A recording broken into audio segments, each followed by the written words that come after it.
I am trying to get my metal die storage under control.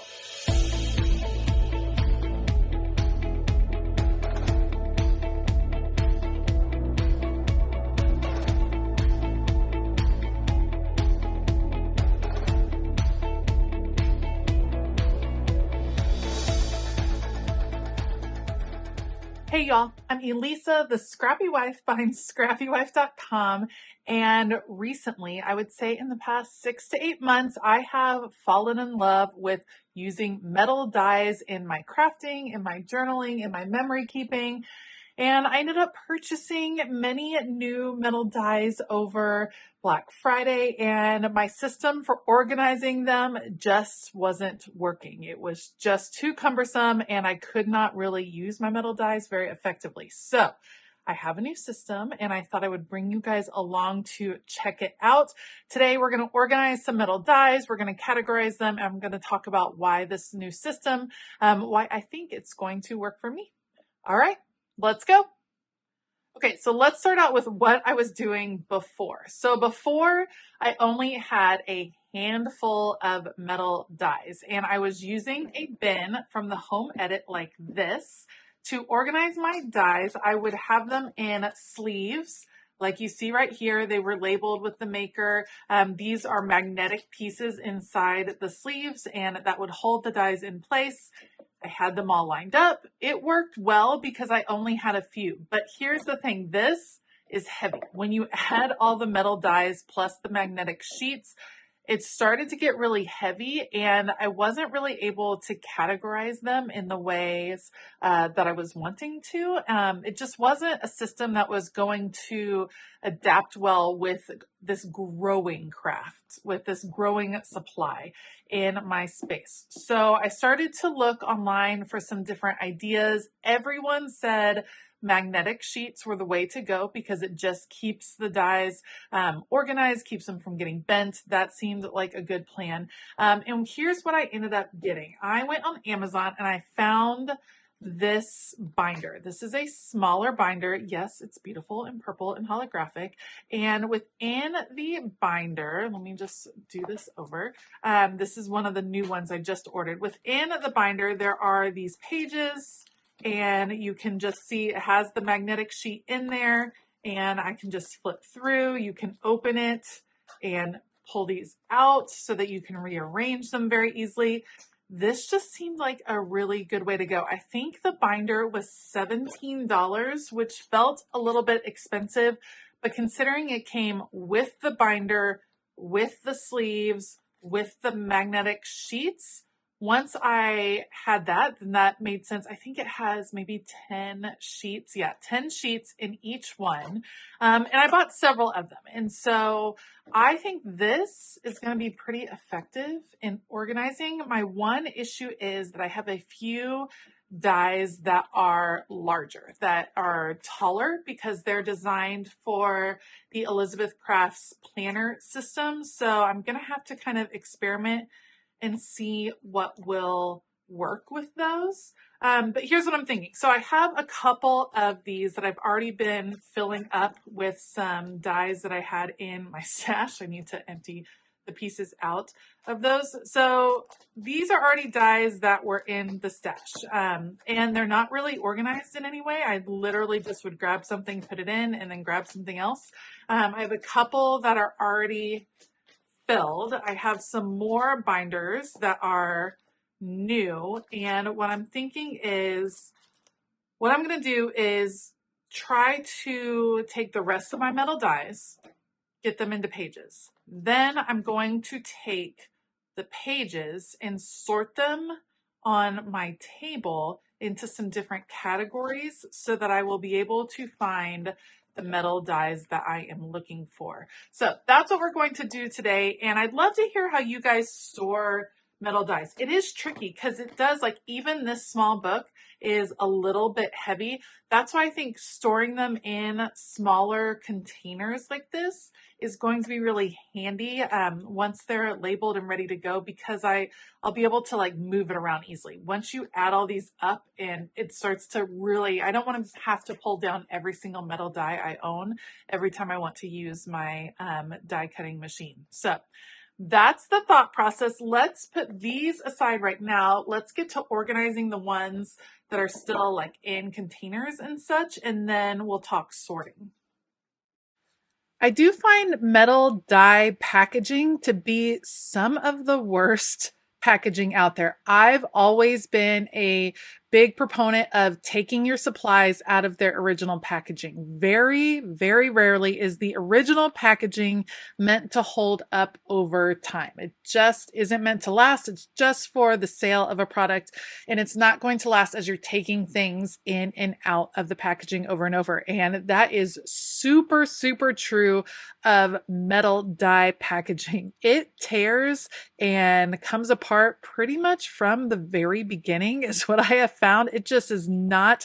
I know there's probably some companies that really sell their metal dies in a nice envelope of some sort. But for the most part, I have found that the packaging tends to be really cheap, really flimsy, and really doesn't protect the dies. And here's the thing about metal dies is that they do end up being an investment. You have to have the metal die machine, of course, but each set of metal dies, it's not the cheapest addition to your craft room. So you want to make sure that you really are protecting them and organizing them in a way that's going to allow you to get the most use out of them for the longest amount of time. And that leads me to my other statement, which is going to be, I know some people are going to think that the cost of these binders is expensive. And I absolutely understand that. This was an investment for me. It was $100 basically for me to buy 5 of these binders. And that is not really very cheap organization. But like I said, the metal dies are an investment as well. And so I wanted to have a system that I loved, that I knew was going to protect my metal dies, and that would be really useful for me. There are some other ways to organize your metal dies. Getting the plastic envelopes that are a little bit thicker, like those you might store stamps in, and cutting magnetic sheets, that works really, really well. Maybe getting some smaller bins to organize them in, that would work well. In addition to that. So there's some different ways to do it. The reason I went with the binders over the envelopes, first of all, the weight, that's what I mentioned, and just the ability to label it and grab what I need and bring it out. Metal dies are not something that live out in the open in my craft studio. I have a lot of different supplies that do. I'm a really visual person. But at the moment, I don't have a place for metal dies to live. So I need them to be able to put away, but still be super accessible. And to me, being able to grab the binder was really, really important. I thought that the ease of access was going to allow me to really get to use these supplies. The cost also would have been a little bit easier to stomach had I started this earlier in my metal die journey. So my metal die collection has grown a lot over the last 8 months, but if I had bought a binder every couple of months to accommodate my additions, that would have been a lot more palatable, as opposed to having to go out and buy 5 binders all at the same time. So it kind of depends on how you build. A lot of things in our craft room end up being expensive, end up making, when you add it all up, it really can start to skyrocket. But if it's going to allow you to use your supplies more, then a lot of times I think it's worth it. All right, I'm going to finish these up and then we're going to take a look and start to sort through all of these different categories. Okay, so I have all of these binders with the pages. What I want to do now is some sorting. I have 5 binders, so ideally there would be 5 categories, but I think more than one category could go in a binder if necessary. Oh, all the little parts are going to be all over the place. So I think let's just kind of start. I thought I would do this part out loud to kind of explain my reasoning behind things. So I know one category is going to be basic shapes, like just very simple shapes. And I also know another category is going to be the larger dies. Most of those have to do with the Elizabeth Crafts designs. So I'm going to have those, the ones that have the holes on the side that are for the page cutouts for that specific journal. I want those to be all together. So those are the first two. Then we have what I'm going to call an art journaling category, because I feel like some of these are ones that I would use more in an artsy way. This one is going to be art journaling. These kind of, I feel like I should rearrange just a little bit. I feel like all of these go together, just to keep them on in the same realm, because these are all plant-esque things, even though some of them are succulents and some of them are plants. I think this is going to be, I don't know what these are going to be yet. Let's just put these over here. Those are, we'll go with unknown. So then let's starting, well, see, now we kind of have a floral, a little bit of a floral category starting. These are going to be some basics.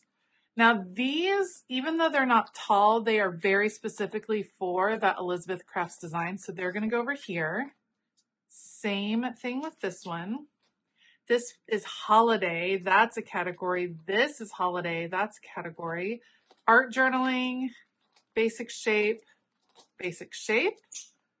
Just moving those right over. Let's see. This is going to be holiday. Okay, this is pockets and such. I don't know if I want those maybe in, oh, that's an extra page. We'll keep that out. Some basic shapes and specialty. I'm gonna put that right there. Those go together.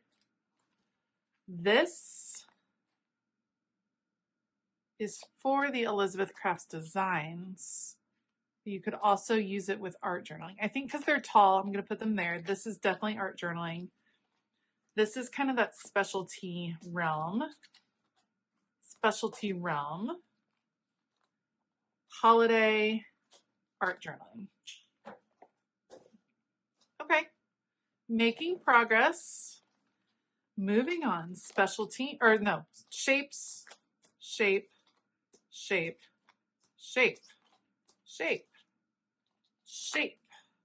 Specialty shape? No, just shapes. Ooh, this one is alpha. We don't really have a place for that yet. This is art journaling. These are some like specialty shapes. Miscellaneous, holiday. Okay, we're gonna have to go through this stack again, I think. Let me move these over. And then see what else we have. Holiday. Holiday. Oh, these go with, let's see, these go with this one specifically. So I feel like those should probably be next to each other. Oh, this is going to be basics.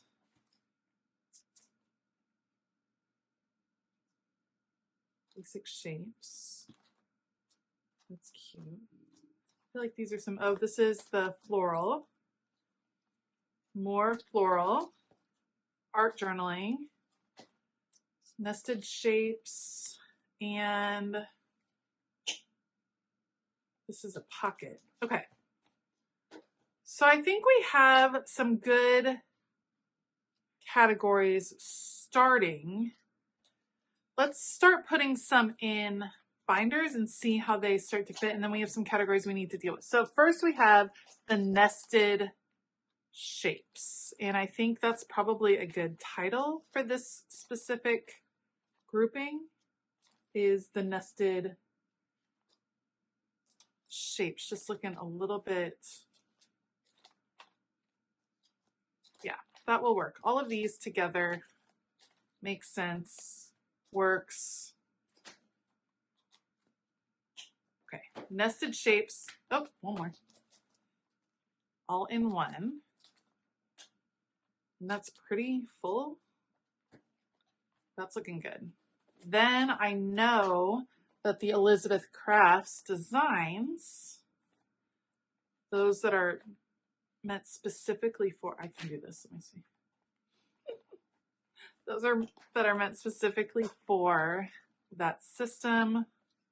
I want to have those in here. I'm going to put the taller ones at the back. Actually, here.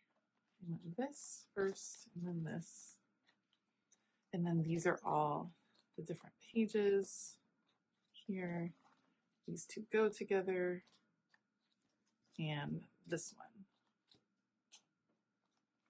one. Awesome. Now this one does it close? Oh, it kind of does close. It's actually kind of nice that it stretches over the top. Okay, that one works. Art journaling, being in its own thing, may not work. Art journaling may need to go with alphas. Let's see. Art journal 1, 2, 3, 4, 5, 6, 7, and then 8, 9. Those are alphas.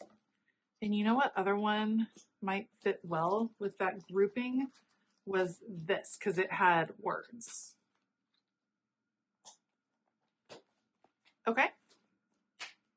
Then we have 2 binders left. Let's start with holiday, because we have plenty of those. 1, 2, 3, 4, 5, 6, 7.